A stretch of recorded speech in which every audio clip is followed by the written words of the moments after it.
किसी बच्चे ने मुझे सवाल भेजा कि सर ये सवाल किसी शिक्षक ने कराया है, बहुत लंबा चौड़ा है, बहुत गंदी कैलकुलेशन है, तो क्या इस सवाल को आसान किया जा सकता है? एक व्यक्ति अपनी यात्रा का 1/3 भाग 60, 50 और 40 की गति से तय किया। यदि वही व्यक्ति आधी यात्रा 60 और शेष भाग 40 की गति से तय करता है तो उसे पूरी यात्रा में 4 मिनट अधिक लगते हैं। व्यक्ति ने कितनी दूरी तय की? जब भी कभी ऐसा सवाल आता है, बेसिकली एवरेज स्पीड का सवाल है, तो हम लोग क्या करते हैं, एलसीएम लेके दूरी अपनी मर्जी से मान लेते हैं। जैसे मैं ये चाहूंगा कि 60 जिससे कटे और 50 60 को से जो कटे, 50 से जो कटे और 40 से जो कटे, ऐसे कोई दूरी में मान लेता हूं। मैंने कहा 60, 40 और 50 से यानी 600 किलोमीटर। अभी मैं बहुत सारी बातें और भी हैं, लेकिन हम टीचर हैं तो बीच बीच में दिमाग में आती हैं बातें, एक साथ नहीं आ पाती, तो मैं धीरे धीरे करके बताता रहूंगा। जो भी बात छूटी है आप मुझे मोबाइल पे मैसेज करके भी अपना कंसर्न बता सकते हैं। भाई ठीक लिखा मैंने, 600 मान लिया, मान सकता हूं या नहीं? ठीक है।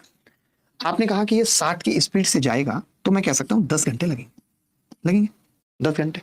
और अगर ये 50 की स्पीड से जाएगा 12 घंटे लगेंगे, और 40 की स्पीड से जाएगा तो 15 घंटे लगेंगे। एक टाइम तो ये लग रहा है। ठीक है, कोई बात नहीं। आप समझना, थोड़ा एक्सप्लेन करूंगा, इनको ज्यादा समझ में आएगा। अब ये कह रहा है कि टोटल दूरी का आधा भाग, तो आप बता सकते हैं आधा भाग कितना होगा? 900 किलोमीटर, टोटल 1800 है, और 900 किलोमीटर आधा भाग होगा। आपने कहा कि अगर इसको 60 की स्पीड से चलेंगे तो कितने घंटे लगेंगे? तो आपने कहा 15 घंटे लगेंगे 60 की स्पीड से लगेंगे। और अगर आप 40 की स्पीड से चलेंगे 90/4 22.5 घंटे लगेंगे। सही है। अब इन दोनों टाइम का अंतर दे रखा है 4 मिनट दे रखा है। मैं आपसे पूछ रहा हूं इनका अंतर कितना होगा, तो आपने कहा जी 15 घंटे, और 15 घंटे तो यहीं कट गए, और 10 और 12 22 यहां कट गए, 0.5 घंटे बच गया। यानी आधा घंटा मैं कह सकता हूं 30 मिनट की वैल्यू 4 मिनट है। 4 मिनट है या नहीं? यानी 30 की वैल्यू 4 है, मिनट से मिनट तो कट गया। आपको निकालना है 1800, तो 60 से गुणा कर दूं।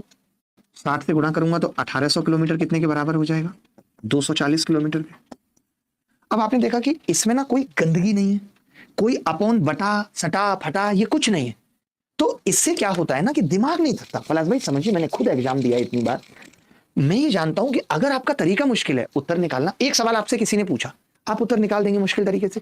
पेपर के अंदर 100 सवाल करने हैं, वहां तरीके ऐसे होने चाहिए कि दिमाग ना थके। मैंने जैसे 600 डिस्टेंस माना अपनी मर्जी से, तो पता चला पहले 10 घंटे 12 और 15 लगेंगे। यही डिस्टेंस को 900 में डिवाइड किया तो 15 और 22.5 घंटे लगेंगे। इन दोनों टाइम का जो अंतर है वो आधा घंटा है, 0.5, 30 मिनट की वैल्यू 4, 1800 की निकाल दी।